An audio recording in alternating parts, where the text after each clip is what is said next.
ஒனிடியா நேயர்கள் அனைவருக்கும் வணக்கம். தமிழ்நாட்டில் தேர்தல் களம் ரொம்ப பரபரப்பாக இயங்கிட்டு இருக்கு. ஏராளமான வேட்பாளர்கள் பிரச்சாரத்தில் பயங்கரமாக ஈடுபட்டு வந்துட்டு இருக்காங்க. தலைவர்களும் தங்களுடைய வேட்பாளர்களுக்காக பிரச்சாரத்தை முடிக்கிட்டு இருக்காங்க. இந்நிலையில் மத்திய சென்னை தொகுதியினுடைய ஒரு முக்கியமான வேட்பாளர், அதிமுக கூட்டணி வேட்பாளர், பாமகவை சேர்ந்த திரு சாம்பல் என் கூட இருக்காரு.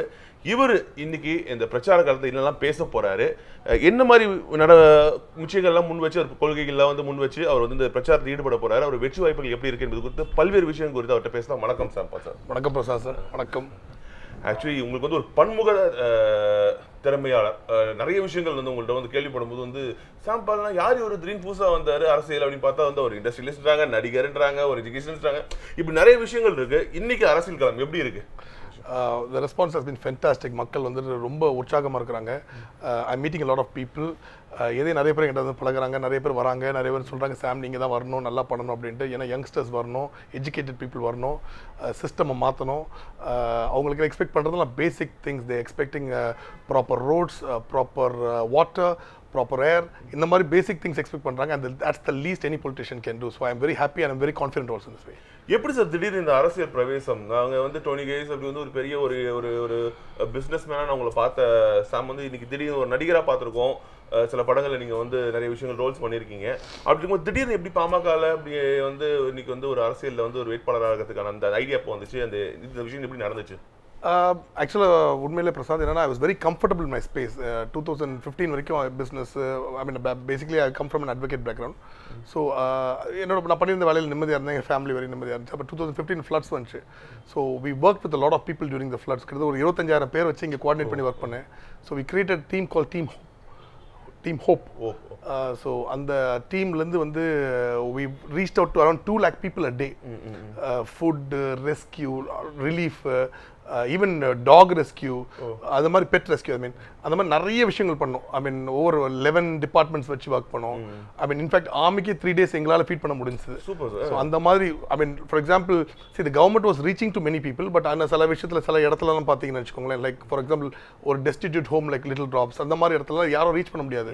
ஸோ அவங்க மறந்துடுறாங்க அந்த டைமில் அர்ஜென்சியில் இவங்களுக்குன்ட்டு. ஸோ அங்கெல்லாம் பார்த்தீங்கன்னா most of them are over 70-80 years old, தன்னை காத்துக்குள்ள முடியாத ஆளுங்க. So they cannot defend themselves. So water பார்த்தீங்கன்னா 10 feet மேலே வந்துருச்சு. ஸோ அந்த டைம்ல எங்கள் டீம் ஃபுல்லாக உள்ளே போயிருந்து அந்த மாதிரி. So that gave me happiness. இதெல்லாம் பார்க்கும்போது this is something I like to do. Purely service பேஸ்டாக இருந்தேன். ஸோ தென் அகெயின் உங்கள் கம்ஃபர்ட் ஸ்பேஸ் விட்டு வெளியில் வந்தால் politics is not easy also. ஏன்னா அசிங்கமாக திடீர்னு பேசுவாங்க, உங்களை அசிங்கப்படுத்துவாங்க, உங்கள் ஃபேமிலி அசிங்கப்படுத்துவாங்க, என்னெல்லாமோ பண்ணணும்னு நினைப்பாங்க, பர்சனல் அட்டாக் போயிடுறாங்க. ஐ மீன் ரீசெண்டாக கூட அவங்க ஆப்போசிஷனுக்கு என்ன பண்ணணும் தெரியுமா, இந்த மாதிரி ஒரு கேவலமான வேலையெல்லாம் பண்ண ஆரம்பிக்கிறாங்க. So how to you respond to all this அப்படின்னு சொல்லிட்டு நான் ரொம்ப நாள் பாலிடிக்ஸ் ஜாயின் பண்ணாமல் இருந்தேன். Then again I was very attracted to the leadership of both uncle Dr. Ramdas and Dr. Anbumani Ramdas. அவங்க leadership qualities ஆகட்டும் சரி, அவங்க politics ஆகட்டும் சரி, I like that, because they are one of the few people who even talk about things, issues and அதெல்லாம். So I finally had the guts to go meet him in 2016. Okay. So right now it's almost 2016 I meet பண்ணேன், 2017 join பண்ணேன். So almost 2 years right now I have joined politics. I have hold the post of the state president of the PMK IT wing. Super. So that's how it is. So 2 years right now. And uncle finally decided that so Chennaiல நம்ம வரணும், நல்லா பண்ணணும்னு சொல்லிட்டு, when this was allotted to us from my alliance partners, so uncle சொன்னாங்க let's do this and you stand னாங்க. And then not looking back after that. நல்ல விஷயம். ஒரு சென்னை வெள்ளத்துலேருந்து அப்படி பார்த்து இன்னைக்கு ஒரு அரசியல நுழைஞ்சு ஒரு purely on only to serve people and to correct. I look at this as an opportunity to serve, not to earn money. Sir, ஆனால் இன்னைக்கு இருக்கிற சிச்சுவேஷனில் ADMK PMK அலையன்ஸ் பற்றின நிறைய விமர்சனங்கள் முன்வைக்கப்படுது. ஸோ எப்படி அதை ஓவர் கம் பண்ண போறீங்க? See, it's very easy, Prasad. See, the thing is 2014ல when people அது எப்பவுமே பார்த்தீங்கன்னா இன்கம்பன்சின்றாங்க, ஒரு little bit of அதிருப்தி. I don't think this is the right word to explain, correctly define it. But 2014ல பார்த்தீங்கன்னா the existing government காங்கிரஸ் மேலேயோ சரி, அப்போ DMK மேலே பயங்கர அதிருப்தி இருந்துச்சு. there were a lot of scams, Tamil Eelam பிரச்சனைகள். ஸோ அந்த டைமில் பயங்கர பேக்லாஷ் இருந்துச்சு. ரைட் நோ இன் 2019ல அந்த மாதிரி ஒரு பேக்லாஷ் வரல. யாருமே கரப்ஷன் பற்றி பேசல, யாருமே அந்த மாதிரி ஒரு மாஸ் ஜெனசைட் தமிழ்ஸை கொன்னதை பற்றி பேசல யாருமே. Here they are talking about little bit of atrocities towards minorities. Now mostly பார்த்தீங்கன்னா these are fictional things. See, I am a minority myself. Why would they give a seat to me? So from that, all we have to do is explain to people that this is not the case, that this good deeds has to continue. And people like us in the deed will lead to more protection of minorities and secularism. So that's how I'm taking this across. But ஆனால் நீங்கள் வந்து secularism minorities இதெல்லாம் பேசும்போது பாரதிய ஜனதாக்கு எதிராக வந்து எதிர்க்கட்சிகள் வந்து அதிகமான ஒரு குற்றச்சாட்டை முன்வைக்கிறது விமர்சனத்தை முன்வைக்கிறது அதை பற்றி தான். சிறுபான்மையினருக்கு எதிராக செயல்படுறாங்க, மதவாத சக்தி அவங்க அப்படிங்கிற ஒரு ஒரு விஷயத்தை தான் வந்து தொடர்ந்து வந்து எதிர்க்கட்சிகள் வந்து முன்வைக்கிறாங்க. பாரதிய ஜனதா மீதான பார்வை அப்படிதான் இருக்கு. ஸோ பாரதிய ஜனதா அதிமுக கூட்டணியில் பாமக இருக்கும்போது அது மைனாரிட்டியை தாண்டி அந்த விஷயங்கள் வந்து உங்க ஓட் பேங்க் சில விஷயங்கள் வந்து அதை வந்து எப்படி வந்து பாதிக்கும் நினைக்கிறீங்க? பாதிக்குங்கிறது ஃபர்ஸ்ட் அண்ட் ஃபார்மோஸ்ட் வந்துட்டு சில பேர் என்ன பண்ணிடுறாங்க, ஓ பிஜேபி அவங்க அப்படின்னு நினைக்கிறாங்க. Now the thing is I stand from PMK, right? And BJP is our alliance partners. Now, from a secular point of view, if there is any secular violation that is going to happen, it is going to affect me also. In the last 5 years, we were not affected. See, whenever I talk to people and say, என்னங்க இங்க மெட்ராஸ்ல ஏதாவது உங்களுக்கு secular effect இருந்துச்சுன்னு வெச்சுக்கோங்க, இல்ல sir நீங்க இங்க பார்க்காதீங்க, இங்க வந்து தமிழ்நாட்டுல அதெல்லாம் கிடையாது, வெளியூர்ல பாருங்கங்கறாங்க. இல்ல see in the northங்கறாங்க. என் ஃப்ரெண்ட் ஒருத்தர் யூபில இருக்கார், ஐ மீன் ஒரு கிறிஸ்டியன் மேன். அவர்ட்ட நீங்க ஒரு நாள் பேசிட்டு இருந்தபோது met him recently in Mumbai somewhere. என்னங்க உங்க இதெல்லாம் பயங்கர வயலேஷன்லாம் பண்றாங்களா அப்படி நான் கேட்டபோது அதெல்லாம் ஒண்ணும் இல்லைங்களே, எல்லாம் சவுத்ல தான் இருக்குன்றாங்க அப்படிங்கறாங்க. So this is more of a speculation. புரியுதுங்களா சொல்றது? ஒருத்தரை பத்தி அவங்க அப்படி டார்னிஷ். இப்போ நான் என்ன சொல்றேன், ஒருத்தரை பத்தி தப்பா சொல்ல முடியல. இப்போ என்ன பத்தி தப்பா சொல்ல முடியலன்னு வெச்சுக்கோங்களேன். என்ன பத்தி finance because we have been 100% white, I have been non corrupted all my life. புரியல? You all I tell myself, Sam, you should not be corrupted at all. அதான் that is what my parents teach me also. But அப்ப அந்த மாதிரி ஒரு ஆளு என்ன பண்ணுவாங்க, personal attack பண்ண ஆரம்பிக்கிறாங்க, அவங்க ஃபேமிலி அட்டாக் பண்ணாங்க, அவங்க ஃப்ரெண்ட்ஸ் அட்டாக் பண்றாங்க. சோ அவங்களுக்கு at any cost they want to come to power. இப்போ ஒரு பிஜேபி மாதிரி ஒரு பார்ட்டின்னு வெச்சுக்கோங்களேன், to my knowledge they are very secular in nature. புரியல சொல்றது? See, I am a Christian myself. I have been born a Christian. It's not like I have converted into something. So my name is Sam Paul. புரியல சொல்றது? But still they have given me a chance to feel like, and they can always have a post and say do not put a Christian candidate there.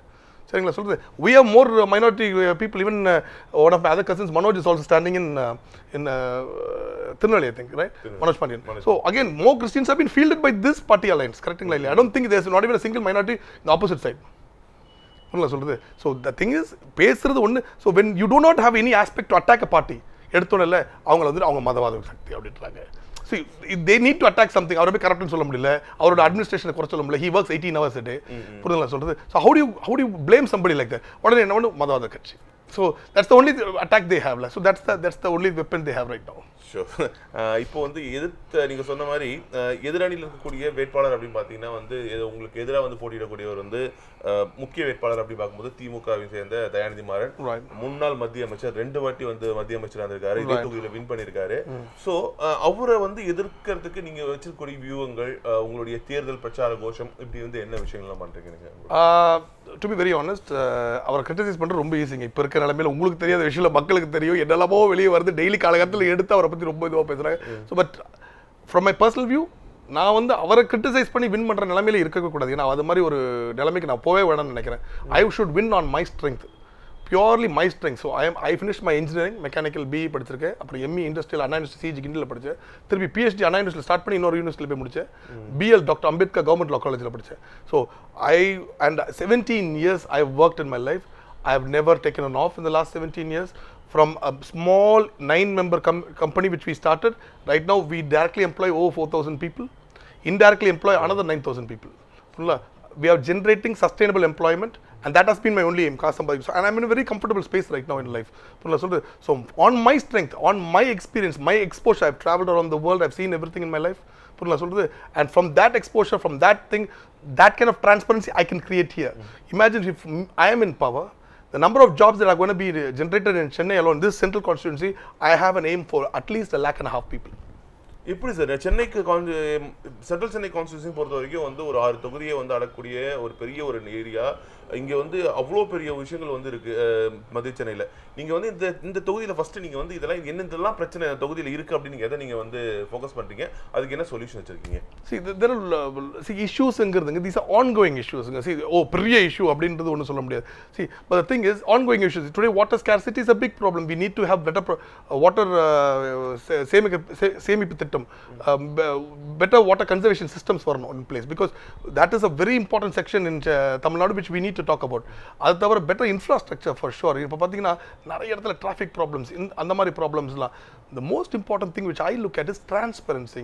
இங்கே ஒரு politician ஆகட்டும் சரி, ஒரு யார் bureaucrat ஒரு transparency இல்லாமல் இருக்கிறாங்க. புரியல, ஒரு அப்ளிகேஷன் நீங்கள் போடுறீங்க, 20 நாள் டிலே பண்ணுறாங்க, அதுக்கப்புறம் ஒரு லஞ்சம் மாதிரி போகுது. அந்த டிரான்ஸ்பரன்சி வந்துருச்சுன்னு வச்சுக்கோங்களேன், நீங்கள் எல்லாம் ஆன்லைன் ஆக்கிருங்க. ஒருத்தர் அப்ளை பண்ணுறாரு ஆன்லைனில் 3 ஹவர்ஸில் உங்களுக்கு ரிப்ளை கொடுக்கணும். அந்த ரிப்ளைக்கு நீங்கள் ஆன்லைனில் தான் ரிப்ளை கொடுக்கணும், டேரெக்டாலாம் போய் மீட் பண்ணக்கூடாது. ரிப்ளை கொடுத்தோன்னா அவங்க வித்தின் 24 ஹவர்ஸில் உங்களுக்கு அப்ளிகேஷன் அதை இஷ்யூ பண்ணி ஆர்டர் இஷ்யூ பண்ணால் எவ்வளோ நல்லதாயிடும். Pure transparency. அதே மாதிரி எனக்கு வந்து கவர்மெண்ட்ல இருந்து எனக்கு வந்து 6 crore rupees ஃபண்ட் தராங்கன்னு வச்சுக்கோங்க. அந்த 6 crores நான் என்ன செலவு பண்றேன் ஆன்லைன்ல ஒரு ஒன்றுக்கும் இவ்வளவு ரூபாய் மக்களுக்கு தெரியும், இந்த எல்லாருக்கும் தெரியுங்க ஒரு கல்லு கட்டினா எவ்வளவு ரேட் ஆகுதுன்ட்டு. இந்த டிரான்ஸ்பரன்சி இல்லாதனால தான் என்ன ஆகுது, கரப்ஷன் அதிகமாகுது. இப்போ கரப்ஷன் அதிகமான ஃபாரின் கம்பெனிஸ்ல உள்ள இந்தியாவில் வர முடியல. புரியல, இப்போ கூட ரீசெண்டாக நீங்கள் பார்த்துருப்பீங்க, அமெரிக்காவில் யாரோ ஒரு கம்பெனி பெரிய கம்பெனி மேலே ஃபைன் போட்டிருக்காங்க. ஏன்னா இங்கே கரப்ஷன் இருக்கனால அங்கே காசு கொடுத்தாங்கன்னு சொல்லி அங்கே மாட்டிக்கிட்டாங்க. சொல்லு. So the minute you stop கரப்ஷன்னா நிறைய ஃபாரின் கம்பெனிஸ் உள்ள வருவாங்க. இந்த நிறைய ஃபாரின் கம்பெனிஸ் உள்ள வந்தால் என்ன ஆகும், நிறைய பேருக்கு வேலை கிடைக்கும். நான் சொல்றது, அப்போ இந்தியன் கம்பெனிஸ் என்ன பண்ணுவாங்க, அந்த ஃபாரின் கம்பெனிஸ் கூட கம்பீட் பண்ணுற அளவுக்கு போவோம். திருப்பி இந்தியன் கம்பெனிஸ் ஃபாரினுக்கு போவாங்க. This is a very nice cycle that இது என்ன ஆயிடுச்சு, ஒரு இன்டெரக்டாக ஒரு விஷியஸ் சைக்கிள் ஆயிடுது. ஆல்ரைட், கரப்ஷன், மோர் கரப்ஷன், இருக்கிற கம்பெனியில் வெளியே வராமல் அப்படி மாதிரி போயிடுது. புரியல. So that has to stop. Somebody has to come and say இதெல்லாம் ஸ்டாப் பண்ணணும். நாளைக்கு ஒரு ஏழை மனிதர் இருக்காரா, அவர் நல்லா ஒர்க் பண்ணுறாரு, அவரை ப்ரொடெக்ட் பண்ணணும், அவருக்கு நல்ல வெல்ஃபேர் கொடுக்கணும். இதெல்லாம் முக்கியம். நம்ம எல்லா உலகத்தில் இருக்க பெரிய கண்ட்ரிலாம் எடுத்துக்கோங்களேன், என்ன பண்ணுவாங்க, உங்களுக்கு வேலை இருக்கிற வரைக்கும் நீங்கள் டேக்ஸ் கட்டுறீங்க, ஒருவேளை உங்களுக்கு வேலை போச்சுன்னா அவங்க உங்களுக்கு காசு கொடுப்பாங்க மாதம் மாதம். அதுக்கு தானே கவர்மெண்ட் இருக்குது. See, government is there to protect the people. புரியல, especially the lower end people protect பண்ணணும். புரியல சொல்றது. இப்போ என்ன ஆயிடுச்சு, இந்த கரப்ஷனால என்ன ஆயிடுது, 90% of the money, இந்தியனோட money is being caught with 10% of the politician bureaucrats. மீதி 90% of the people are just surviving on 10% of the money. Such a vicious cycle. புரியல. அப்போ என்ன ஆயிடுது, அவங்க they will do anything for that extra bit of money. This has to stop. Somebody has to come and stand up and say, I am not corrupted, I will not be corrupt. But இவ்வளோ தெளிவாக பேசுறீங்க, கரப்ஷனுக்கு எதிராக, ஊழலுக்கு எதிராக வந்து இவ்வளோ தெளிவான system என்னன்னு சொல்றீங்க. பட் ஆனால் அதிமுக ஆகட்டும் இல்லை வந்து பாரதிய ஜனதா ஆகட்டும், இவங்க 2 பேர் மேலேயுமே வந்து ஊழல் குற்றச்சாட்டுகள், லஞ்ச லாவண்ய குற்றச்சாட்டுகள் வந்து இருக்கு. அந்த சிஸ்டம், நம்ம இந்த சிஸ்டம்லேருந்து வெளில வந்து அதை மாற்றும் போது அதுக்கு நம்ம என்ன பண்ண முடியும்னு நினைக்கிறேன் ஒரு எம்பியா?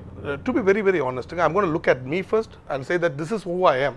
The second thing I want to talk about is my alliance partners. Now, BJP எடுத்துக்கோங்களேன் வச்சுக்கோங்களேன், there is no corruption charge at all on them. To be very honest, not a single corruption charge. Rafael இப்போ வந்து ஒரு பெரிய issue. பாருங்க, Rafael is a policy decision. If you actually look at it, this is the rate they have fixed. புரியல, அதுல வந்து அவங்க வந்துட்டு இந்த மாதிரி அசிங்கமா பேசுறாங்க. என்ன சொல்றாங்க, இப்போ ஃபார் எக்ஸாம்பிள் இப்போ பாகிஸ்தான் கூட ஒரு சின்ன பிரச்சனை நடந்துச்சு, அவங்க வந்து லேட்டஸ்ட் Mark 4 எக்யூப்மெண்ட் வச்சிருக்காங்க, நம்மகிட்ட அது இல்லை. இப்போ ஒருவேளை ஒரு வார் ஆச்சுன்னு வச்சுக்கோங்களேன், அவங்க வச்சிருக்க 6 ஏர்கிராஃப்ட் கூட இருக்கட்டும் சரி, அந்த F-16 இருக்கட்டும் சரி, நம்ம கிட்ட இருக்கிறது 500 ஏர்கிராஃப்ட் காலி பண்ணிடும்ல. It can even carry a warhead. So we need better equipment. இவர் என்ன சொல்றாரு, அந்த மாதிரி நியூ எக்யூப்மெண்ட் வாங்குறதுக்கு பதிலாக நீங்க மக்களுக்கு நல்லா பண்ணுங்கன்ட்டு. But our defense is also a priority. Sure. India is a வல்லரசு at the end of the day. கரெக்ட்டுங்களா இல்லையா? It's a big country in the world, right? 7th biggest country in the world. We are one of the biggest democracies in the world. We need to protect our borders also. கரெக்ட்டா இல்லைங்களா? So that is a very policy decision. Now again, AIDMK நான் ஓப்பனா சொல்றேங்க. See, I would never seen a chief minister like the honorable EPS. In fact, I was campaigning with him yesterday. He is such a humble man. எந்த chief minister கேட்ட, எப்படி uncle இவ்வளோ travel பண்றீங்க, இவ்வளோ கஷ்டப்படுறீங்க, இதோட பயங்கர ஒர்க் பண்ணுறோம் சார், அப்படிங்கிற நல்லா பணரும், அந்த மாதிரி ஒரு மனிதர். சரி, எத்தனை பேர் அந்த மாதிரிலாம் பண்ணுவாங்க. See, what is happening is everybody is looking at madam. Then you look at EPS. There's a little drop, there's a little transition period. Now everybody is accepted, sir. And he is one of the best welfare mission man also. I think of him as like Kamaraj right now, because 1,500 rupees monthly to economical weaker section கொடுக்குறாரு. யார் கொடுக்குறா அந்த மாதிரிலாம்? Nobody is even thinking of such things. Because the idea of a government is not to just earn money and stuff like. The idea is to protect poorer people. ஏழை மக்கள் சந்தோஷமா இருக்காங்களா? இப்போ பொங்கலுக்கு 1000 ரூபாய் கொடுத்தாங்கன்னு நினைக்கிறேன். இப்போ 2000 ரூபாய் திருப்பி இஷ்யூ பண்ண சொல்லிருக்காங்க. I think once the election is over, it is going to get issued. அதுக்குமே வந்து அதுக்குமே ஒரு விமர்சனம் இருக்கு. என்னன்னா வந்து மக்கள் காசு எடுத்து மக்களுக்கு திருப்பி கொடுக்கறதுல என்ன இருக்கு? அப்ப யார் இவருக்கு மக்கள் காசு எடுத்து அவங்க வச்சுக்கணும், கவர்மெண்ட்ல இருக்கிற ஆபீசர்ஸ்லாம் வச்சுக்கணுமா? இது என்ன கதையா இருக்கு? மக்களுக்கு ஹெல்ப் பண்றதுக்கு தானே இருக்கு. that is stupidity இருக்கு. இப்போ இதே மாதிரி தான் ஃப்ரீ பீஸ்ன்னு வந்துச்சுங்க. இப்போ நான் என்ன சொல்றேன், காமராஜ் வந்து நூன் மீல் ஸ்கீம் அமைச்சார், அதுக்கப்புறம் எம்ஜிஆர் வந்து ஒரு எக் போடலான்னு வந்தார். இப்போ இதே மாதிரி தான் இப்போ இதை வந்து இதனால எத்தனை பேர் எஜுகேட்டடா இருக்கா? இப்போ அம்பேத்கர் என்ன சொல்றாரு, south India is a very progressive stateங்கறாங்க. புரியல சொல்றது. சோ இதனால தான் நிறைய பேர் எஜுகேஷன் வராங்க. இப்போ கூட பாருங்க, இன்னும் கூட நிறைய பேர் ஏழைங்க இருக்காங்க. ஒருவேளை இந்த ஒரு 1500 ரூபாய் கொடுத்தா உங்களுக்கு எவ்வளவு சந்தோஷமா இருக்கும். கொடுத்தது நான் ஆகணுங்க மக்களுக்கு. அதுக்கு ஒரு தனி பட்ஜெட் வச்சு தான் நீங்க ஆகணும் மக்களுக்கு. ஸோ பாருங்க, எனி டெவலப் கண்ட்ரி இந்த வேர்ல்டு, எந்த கண்ட்ரிலும் எடுத்துக்கோங்க, பிரான்ஸ் எடுத்துக்கோங்க, இங்கிலாந்து எடுத்துக்கோங்க, எல்லா கண்ட்ரியும் என்ன பண்ணுவாங்க, வேலை கொடுக்கறது கவர்மெண்டோட வேலை. புரியல, எல்லாருக்கும் இப்போ நீங்கள் வேலை செஞ்சுட்டு நீங்கள் வந்து வேலை செய்றீங்களா, உங்களுக்கு வேலை ஒரு ஜாப் கொடுக்க வேண்டியது கவர்மெண்ட்டோட வேலை. நீங்கள் அந்த ஜாப்க்கு உங்களுக்கு கொடுத்த சம்பளத்தில் டேக்ஸ் கட்டுவீங்க. திருப்பி உங்களுக்கு ஏன் வேலை போயிருச்சு, ஏதோ டிரான்சாக்ஷன் நடக்குது, ஏதோ பிரச்சனை வேலை போயிருச்சுன்னா அந்த டைமில் உங்களை ஃபேமிலியை பார்த்துக்கொண்டு கவர்மெண்ட்டோட வேலை. That is what welfare means. புரிதல சொல்கிறது, இவங்க அதுக்கு புரியாது சொல்றது. ஸோ இவங்க என்ன நினைக்கிறாங்க, இது ஏழைங்க சந்தோஷமா இருந்தால் இவங்களுக்கு வந்து ஓஹோ ஐயோ அதெல்லாம் தப்பு. புரியல, நாங்கள் வந்து 500 கோடி அடிச்சுட்டு தான் வைக்கணும். நிச்சயமா. இப்போ வந்து மத்திய சென்னை தொகுதியில எந்த இடத்துக்குலாம் போயிருக்கீங்க, மக்களோட ரெஸ்பான்ஸ் எப்படி இருக்கு, இந்த கள நிலவரம் முக்கியமா வந்து ஏழை மக்கள் வாழக்கூடிய அந்த இங்க இருக்கக்கூடிய அந்த குப்பத்து பகுதிகள், ஹவுசிங் போர்ட் பகுதிகள் நிறைய இருக்கக்கூடிய ஒரு தொகுதி இது. ஸோ அங்கெல்லாம் போனீங்களா, அங்கே ரெஸ்பான்ஸ் எப்படி இருக்கு? ஸோ என்ன பண்ண இப்போதைக்கு வந்துட்டு இன்னைக்கு தான் ஸ்க்ரூட்டினி முடியுது. ஆக்சுவலாக நாளைக்கு மோஸ்ட்டாக இன்னைக்கு ஈவினிங்லேருந்து ஸ்டார்ட் பண்ணிடுவோம் ஃபுல் கேம்பெயினை. நாளையிலிருந்து பார்த்தீங்கன்னா ஹெவி கேம்பெயின், ஒரு வார்டாக போகிறோம், எவ்ரி டோர் போயிடுவோம், ஹவுஸில் போய் கேட்க போகிறேன், என்னை பற்றி எக்ஸ்பிளைன் பண்ணுவேன், என்னை பற்றி சொல்லி ஓட்டு கேட்க போகிறேன். நோ அந்த ஏழை மக்கள்கிட்ட வந்து பார்த்தீங்கன்னா அன்றைக்கி என்னோட நாமினேஷன் ஃபைல் பண்ணிட்டு வர வழியில் ஐ வென்ட் டு டிபி சத்திரம் வழியாக வந்தேன். பயங்கரமான response. My mother is a doctor from CMC Vellore. அவங்க வந்து ஒரு 35 இயர்ஸ் ஒரு அனாதை இடத்துல ஒர்க் பண்ணாங்க, ஃப்ரீயாக தான் ஒர்க் பண்ணாங்க. So my father use to sponsors the medicines for them. So we come from a background where we understand the poor, right? அவங்க பண்ணுற கஷ்டம்லாம் புரியும். And if I come to பவருங்க, I will do everything possible, right, to protect them. So this is the message I'm taking across. And the most important thing for all this is I'm not corrupted. I don't want a single rupee. In fact, government கொடுக்குற அத்தனை ரூபாவும் ஆன்லைன்லேயே ஆகட்டும் சரி, daily என்ன expenditure நடக்குதுன்னு காட்டி தான் பண்ணுவோம். Apart from this, if I come to power, all 6 கான்ஸ்டிடியூன்சிஸில் there will be 24 hours office, MP's office, because MP is a very important representative of the people.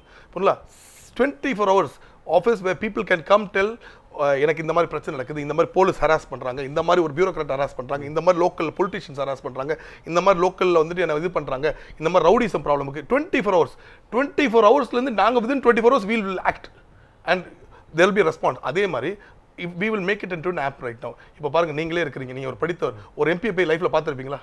நீங்கள் because you're in press you might go. உங்கள் வீட்டில் யாராவது போய் பார்க்க முடியுமா? அவங்க என்ன நினைக்கிறாங்க, ஓ எம்பி கிட்ட போனால் நாளைக்கு ஏதோ பிரச்சனை, அப்படி இருக்கக்கூடாதுங்க. We are your servants at the end of the day. So it should become an app. ஆப்லேருந்து டேரக்டாக கம்ப்ளைண்ட் பண்ணுங்க, இந்த மாதிரி ஒரு ஃபைல் இருக்குது சார், இந்த மாதிரி பெண்டிங் இருக்குது, கம்ப்ளைண்ட் பண்ணிங்க, ஆன்லைனில் வந்துடும். 24 hours we will take the response from the concerned government office, or we will summon them. Sure. That is how things should become transparent. I will make this constituency a model constituency. At the end of the day, other people, the rest of India 534, oh God, Sam, we should catch up fast. சம உண்மையிலேயே உங்களுடைய ideology, இந்த vision வந்து ரொம்ப பெருசாக இருக்குது. இப்போ வந்து சோஷியல் மீடியாஸை வந்து உங்கள் கேம்பெயினுக்கு எந்த அளவுக்கு யூஸ் பண்ண போகிறீங்க? See, it's a very nice reaching, especially Chennai, Central Chennai, பார்த்தீங்கன்னா 48% of the people voters are in social media. So we are doing a very positive campaign. பார்த்தீங்கன்னா இப்போ ஆப்போசிஷன் என்ன பண்ணுறாங்கன்னா ரொம்ப என்ன மெலைன் பண்ணி பண்ணணும், அந்த மாதிரிலாம் ட்ரை பண்ணுறாங்க. பட் தட்ஸ் நாட் கோட் ஒர்க்குங்க. ஏன்னா that is very cheap. I have not spoken about my opponent, and I have not speak about my opponent because I want to go on my strength. என்னோட strength, நான் படித்த படிப்பு, என்னோட exposure, என்னோட knowledge, எல்லாத்தையும் பற்றி தான் நான் பேசுகிறேன்னு தவிர மற்றவங்களை பற்றி பேசணும் நம்ம கிடையாது. அவர் இந்த ஸ்கேம் பண்ணா, அந்த ஸ்கேம் பண்ணா, அதெல்லாம் that is up to them. புரியுதுங்களா சொல்கிறது? I am showing myself, I am going there and asking for votes. I am showing the strength of my alliance partners. I am showing the strength of my party and my own strength. And the social media is very important section right now to take this thing across. Sure. Yeah. So sir, உங்களுடைய planning வந்து உண்மையிலே ரொம்ப பிரமிக்க வைக்கிது. உங்களுடைய vision வந்து உண்மையிலே ரொம்ப பெருசாக இருக்குது. இதெல்லாம் நடந்தால் நிச்சயமாக வந்து இது ஒரு மாடல் கான்ஸ்டிடியூன்ஸாக மாறும் என்பதில் எந்த சந்தேகமும் இல்லை. உங்களுடைய எண்ணங்கள் நிறைவேற எங்களுடைய வாழ்த்துக்கள். Thank you, Prasad. Chennai, please do vote for me. My name is Sam Paul. I'm a very educated man. I will make sure Chennai changes. There will not be a single issue of harassment or any issue. It will be as secular as possible. இங்கே யாருமே different கிடையாது. ரிலிஜன்லாம் வீட்டில் வச்சுட்டு வந்துட வேண்டியதான், மற்றவங்களுக்கு யாருமே ஒன்றும் கிடையாது. அந்த மாதிரி ஒரு தெளிவான ஒரு கான்ஸ்டிடியூன்ஸை கிரியேட் பண்ணுறேன். Thank you very much. நன்றி சார். நன்றி நேயர்களே. மீண்டும் ஒரு வேட்பாளர் உங்களை விரைவில் சந்திக்கிறேன். நன்றி, வணக்கம். இந்த வீடியோ உங்களுக்கு பிடிச்சிருந்தா லைக் பண்ணுங்கள், ஷேர் பண்ணுங்கள், கண்டிப்பாக சப்ஸ்கிரைப் பண்ணுங்கள். தேங்க்யூ.